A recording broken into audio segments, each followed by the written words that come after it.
പ്രിയപ്പെട്ട കൂട്ടുകാരെ, ഞാനൊരു ഉറുമ്പാണ്.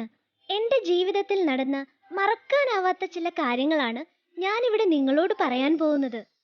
സാധാരണയായി ഉറുമ്പുകളൊക്കെ കൂട്ടമായാണ് ജീവിക്കാറ്. എന്നാൽ ഞാനങ്ങനെയല്ല, ഒറ്റയാണ്. ഉണ്ണുന്നതും ഉറങ്ങുന്നതും ആഹാരം തേടുന്നതും ഒക്കെ ഒറ്റയ്ക്ക്. അങ്ങനെ ഇരിക്കെയാണ് തീരെ പ്രതീക്ഷിക്കാതെ ഞാനൊരാളെ കണ്ടുമുട്ടിയത്.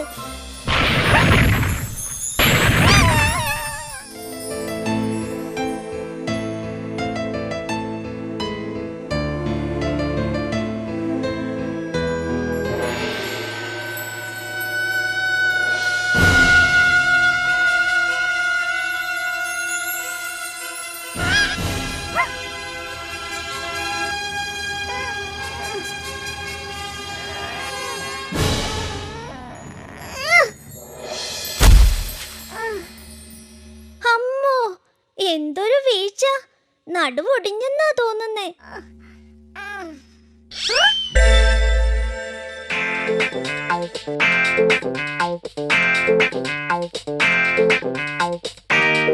ഇതെന്താണിത്? ജീവിതത്തിൽ ആദ്യമായിട്ടാ ഞാനിതുപോലൊരു സാധനം കാണുന്നത്. ഇതിന് ജീവനുണ്ടോ? ഇല്ല, ഒരനക്കം പോലുമില്ല.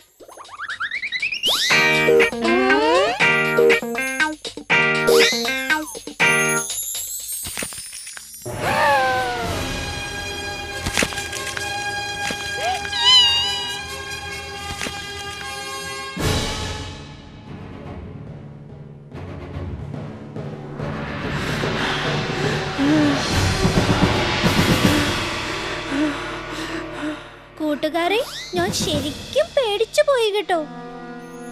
പക്ഷേ ആ മുഖത്ത് നോക്കിയപ്പോ പേടിയൊക്കെ പമ്പ കടന്നു.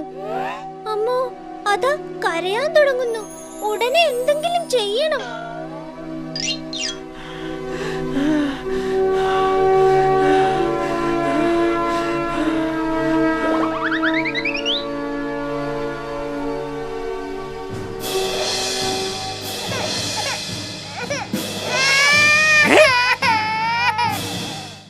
എനിക്കറിയാം ഇവൻ എന്താ വേണ്ടതെന്ന്.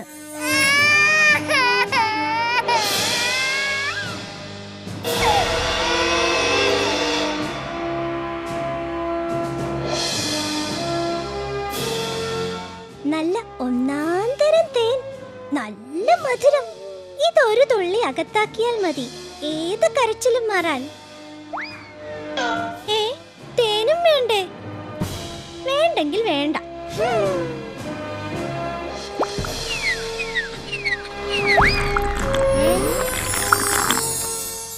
ഇവന്റെ കരച്ചിൽ മാറ്റാൻ മറ്റൊരു സൂത്രം നോക്കാം.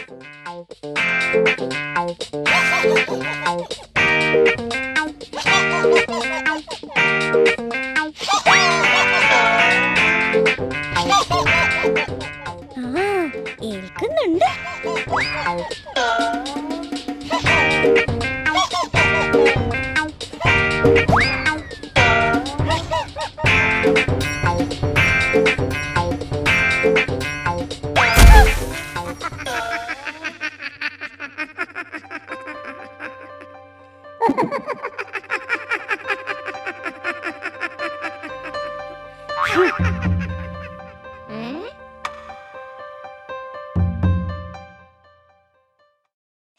സത്യത്തിൽ എനിക്ക് ദേഷ്യം വന്നു.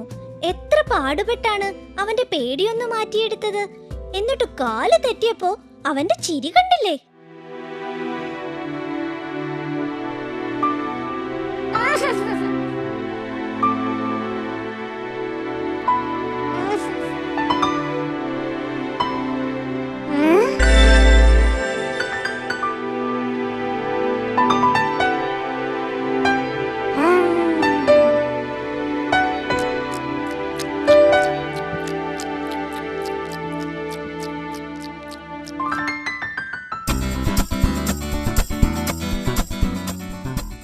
അവനുമായി കൂട്ടുകൂടുന്ന പ്രശ്നമേ ഇല്ലെന്ന് ഞാൻ തീരുമാനിച്ചു.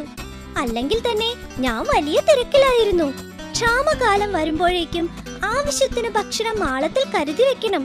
അതൊരു ഭാരിച്ച പണിയാണ്. എത്ര ദൂരം നടന്നാലാണ് ആഹാരമാക്കാൻ പറ്റിയ എന്തെങ്കിലും കിട്ടുക?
നോക്കുന്ന പ്രശ്നമേ ഇല്ല.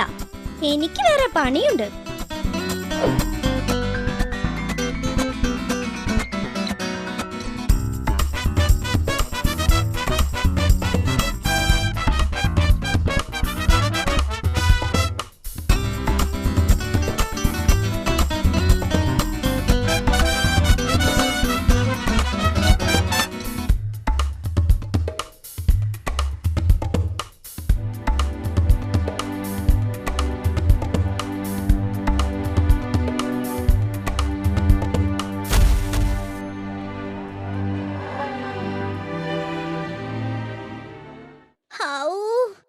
ഇന്നത്തെ പണി നിർത്താം.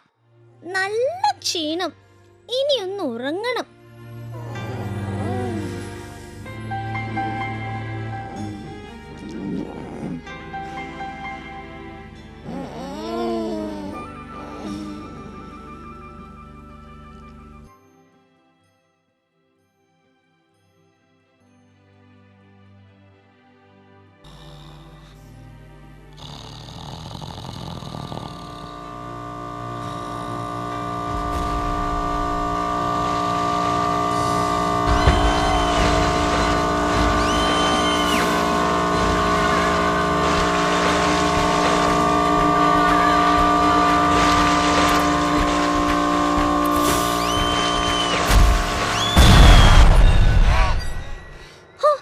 എന്തൊരു സ്വപ്നം! എന്നും ഇങ്ങനെയാണ്. ഉറക്കം തുടങ്ങുമ്പോഴേക്കും വരും ഓരോരോ പേടി സ്വപ്നങ്ങള്. അല്ല, ആ പുഴുക്കുഞ്ഞിപ്പോ എന്തു ചെയ്യുകയാവും? പാവം, പകൽ തന്നെ എന്തൊരു പേടിയായിരുന്നു. ഈ ഇരുട്ടത്ത് ഒരാളും കൂട്ടില്ലാതെ.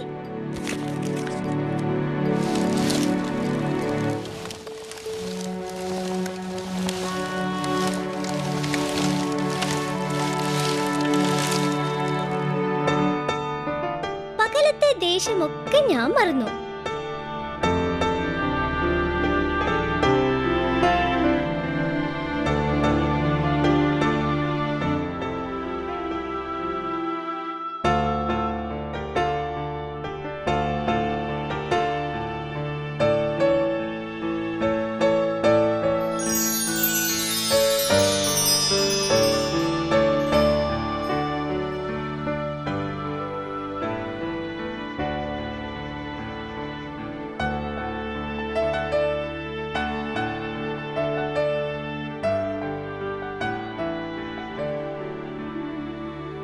അന്നു രാത്രി അനാഥനായ ആ കുഞ്ഞു പുഴുവിനെ തോളത്തിട്ടിരുന്നപ്പോൾ എന്റെ കുട്ടിക്കാലമാണ് എനിക്ക് ഓർമ്മ വന്നത്.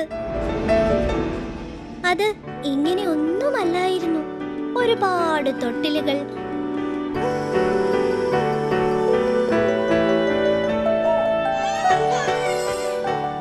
ഒരാൾ ഉറങ്ങുമ്പോൾ ഒരാൾ ഉണരും. അമ്മയ്ക്ക് അങ്ങോട്ടും ഇങ്ങോട്ടും ഓടാനേ നേരം കാണൂ. അതിനിടയിൽ ഞങ്ങളുടെ കുട്ടിക്കുറുമ്പുകൾ.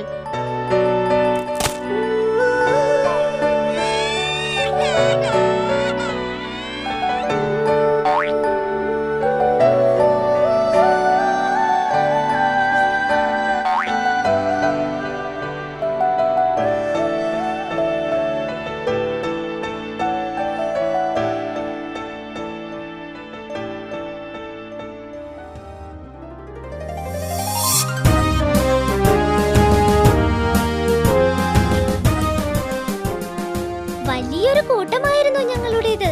വിശാലമായ മാളം, ആയിരക്കണക്കിന് ഉറുമ്പുകൾ. പകൽ സമയം മുഴുവൻ മുതിർന്നവർ പണിത്തിരക്കിലായിരിക്കും.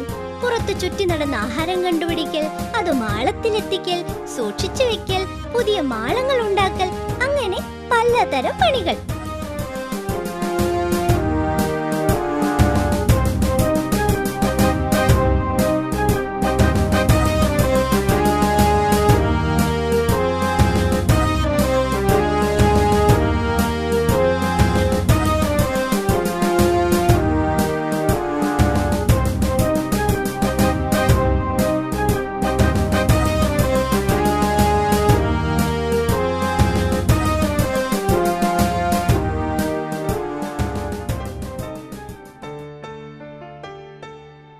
പകലത്തെ ജോലി കഴിഞ്ഞ് അച്ഛൻ കയറി വരും. പിന്നെ അച്ഛനും കൂടും ഞങ്ങളെ ഉറക്കാൻ.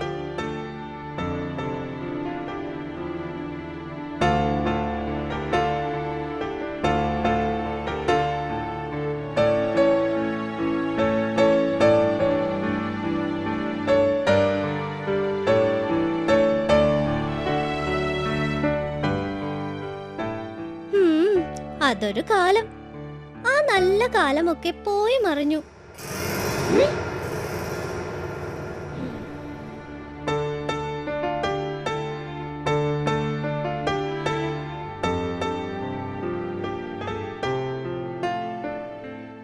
പാവം നല്ല ഉറക്കമായി.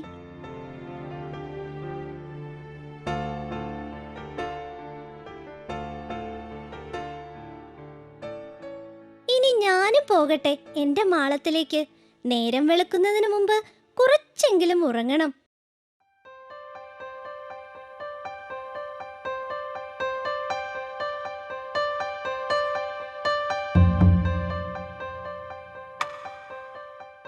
മൂന്ന് നാല് ദിവസം കൊണ്ട് അവൻ അങ്ങ് വളർന്നു.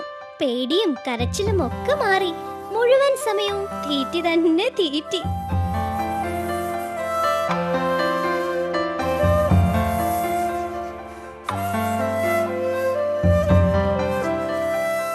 പഴങ്ങൾ പഴുത്തു കൊഴിയുന്നതിന് മുമ്പേ മാളത്തിലെത്തിക്കേണ്ടതിനാൽ എനിക്കും നല്ല തിരക്കായിരുന്നു.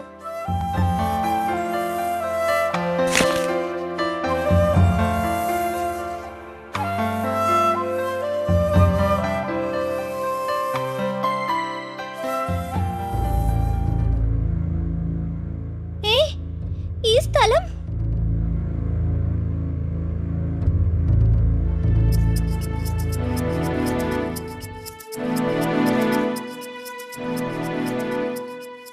ഒട്ടും പ്രതീക്ഷിക്കാതെയാണ് ഞാൻ ഇവിടെ വീണ്ടും എത്തിയത്.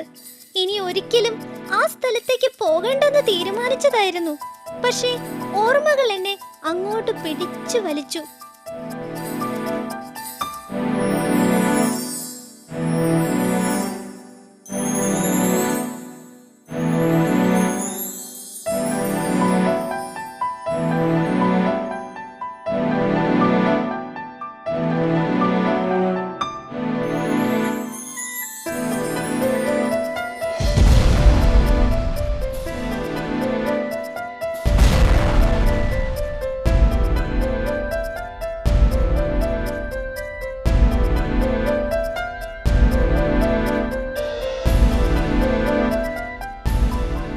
എനിക്കെങ്ങനെ മറക്കാനാവും ആ ദിവസം?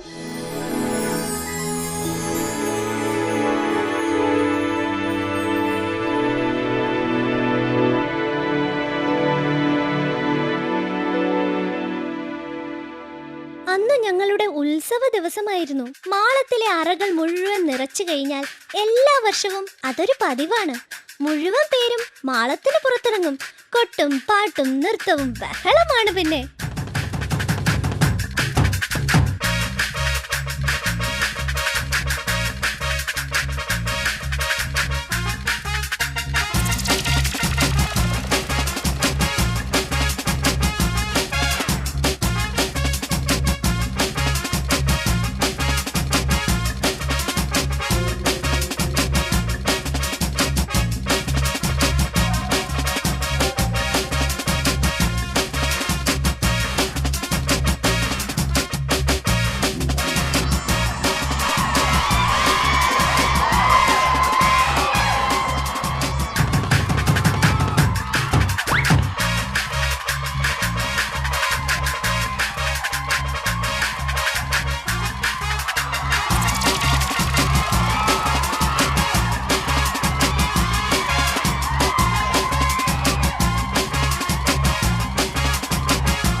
എനിക്ക് ഒരെത്തും പിടിയും കിട്ടിയില്ല.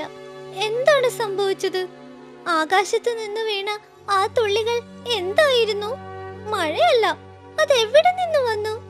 അതോടൊപ്പം കാതടപ്പിക്കുന്ന ഒരു ശബ്ദവും. അതേറ്റവരെല്ലാം ആ ക്ഷണത്തിൽ തന്നെ വീണു മരിച്ചു. മനുഷ്യരുടെ പണിയാണോ അത്? ആയിരിക്കും. അവരെ ഇത്രയ്ക്ക് ക്രൂരത കാട്ടൂ.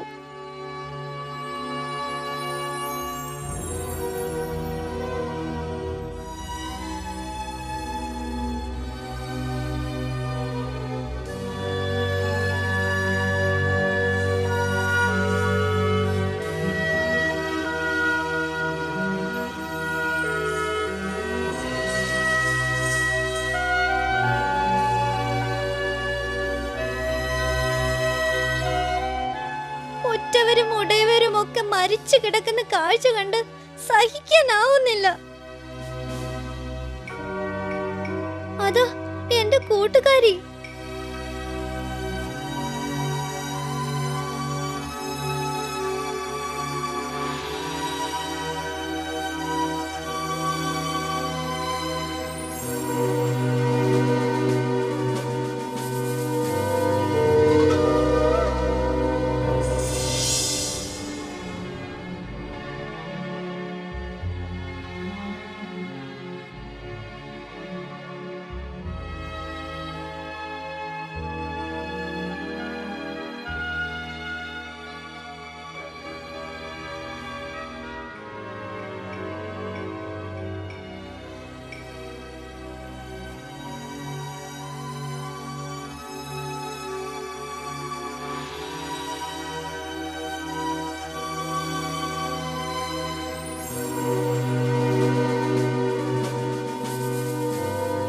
ആയിരക്കണക്കിനുണ്ടായിരുന്ന ഞങ്ങളുടെ കൂട്ടത്തിൽ ജീവനോടെ രക്ഷപ്പെട്ടത് ഞാൻ ഒരാൾ മാത്രം. വർഷങ്ങളുടെ അധ്വാനം കൊണ്ട് ഞങ്ങൾ ഉണ്ടാക്കിയ മാളം പോലും അടഞ്ഞുപോയി. ഉറുമ്പുകൾ മാത്രമല്ല, പാമ്പും തേളും പല്ലിയും തവളയും തുമ്പിയും ചിലന്തിയും എല്ലാം ചത്തൊടുങ്ങി. അങ്ങനെ ഞാൻ മാത്രമായി വിഷമഴയുടെ മരണമഴയുടെ മരിക്കാത്ത ഓർമ്മകളുമായി.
എവിടെ പോയി? സാധാരണ ഇവിടെയാണല്ലോ കാണാറ്. ഓ, ആളങ്ങ് മേലോട്ട് പോയെന്ന് തോന്നുന്നു.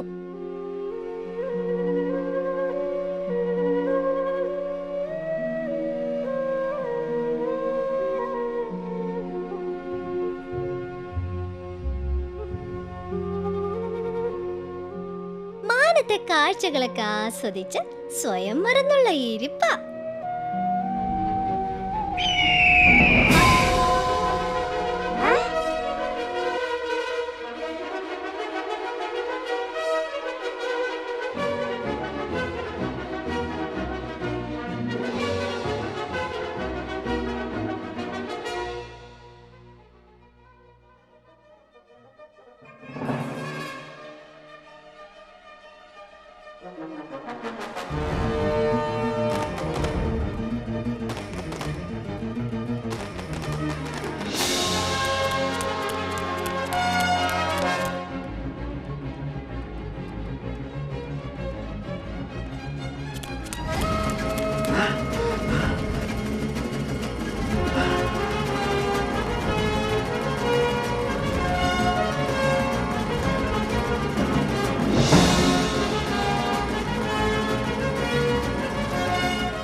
പഴക്കൊലയുടെ ഭാരം കൊണ്ട് വളഞ്ഞ കൊമ്പിൽ തന്നെ അവൻ ഇരിക്കാൻ തോന്നിയത് ഭാഗ്യം. തക്ക സമയത്ത് തന്നെ കണ്ടതുകൊണ്ട് അവന്റെ ജീവൻ രക്ഷിക്കാൻ കഴിഞ്ഞു.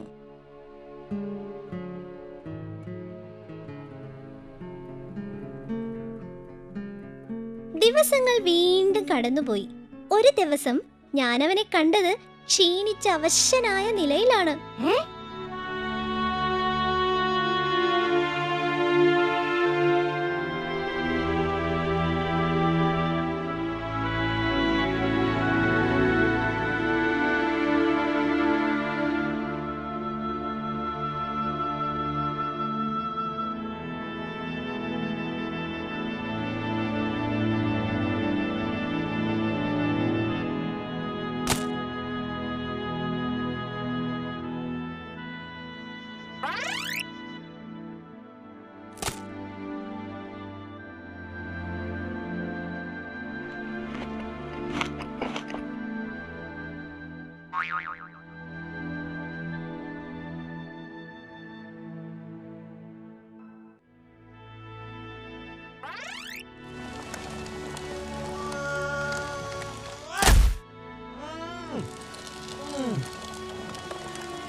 എന്താണ് ഇവന് പറ്റിയത്? ഒരു പിടിയും കിട്ടുന്നില്ലല്ലോ. ജീവനുണ്ട്.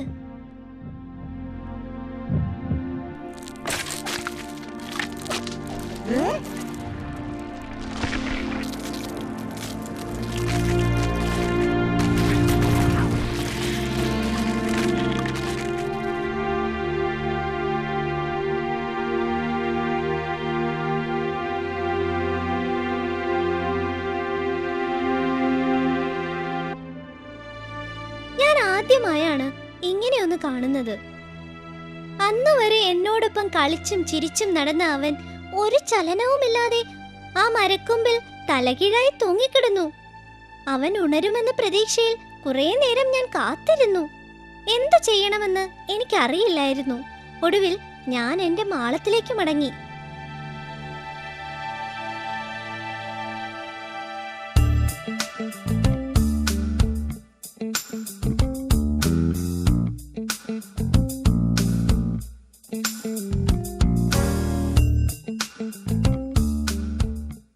അടുത്ത ദിവസങ്ങളിൽ അവന്റെ രൂപം മാറി, നിറവും മാറി.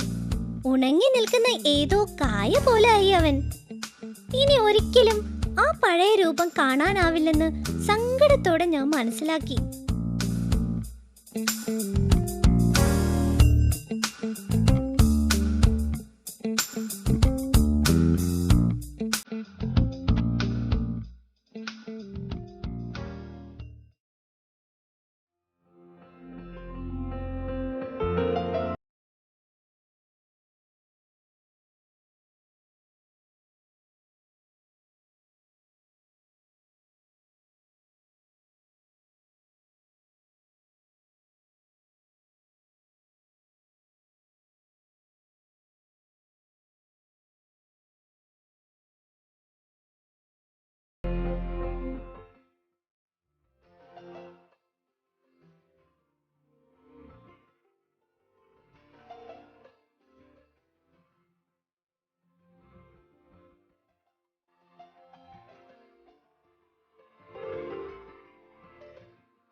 ശബ്ദം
അപ്പോൾ ഇതായിരുന്നു നിന്റെ പരിപാടി.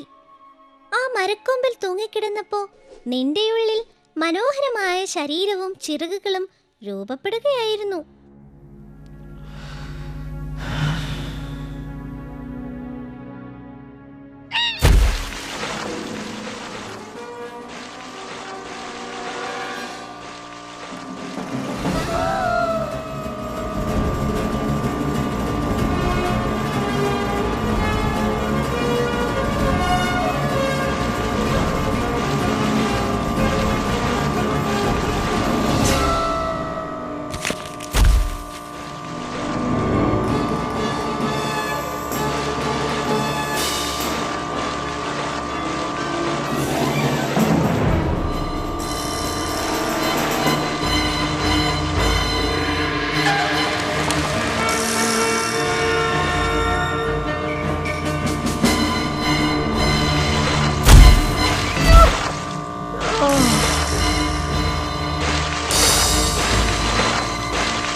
ഊഹിച്ചത് ശരിയായിരുന്നു.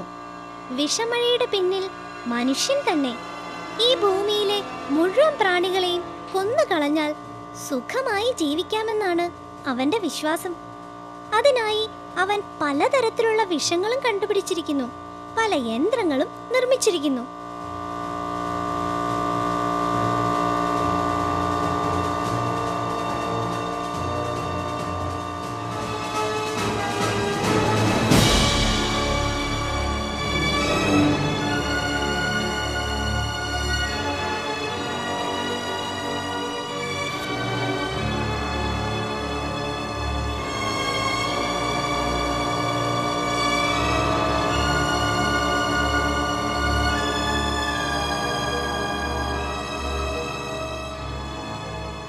അവൻ തളിക്കുന്ന വിഷം അവന് തന്നെ വിനയാവുകയാണ്.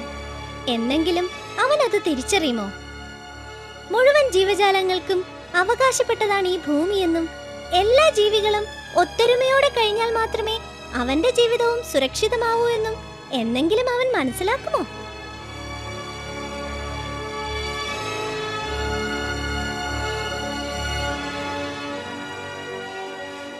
മനുഷ്യന്റെ കൃഷിത്തോട്ടത്തിനടുത്തുള്ള ഒരു കുഞ്ഞു പൊന്തക്കാടായിരുന്നു ഞങ്ങളുടെ വീട്. ഞങ്ങൾ ആ താമസ സ്ഥലത്തോട് വിട പറഞ്ഞു. മനുഷ്യരില്ലാത്ത, യന്ത്രങ്ങളും കീടനാശിനികളും രാസവസ്തുക്കളുമില്ലാത്ത ഏതെങ്കിലും ഒരു കാട്ടിൽ സ്വസ്ഥമായും സന്തോഷമായും ജീവിക്കാമെന്ന പ്രതീക്ഷയിൽ ഞങ്ങളിതാ യാത്രയാകുന്നു. എല്ലാ കൂട്ടുകാർക്കും നല്ലത് വരട്ടെ.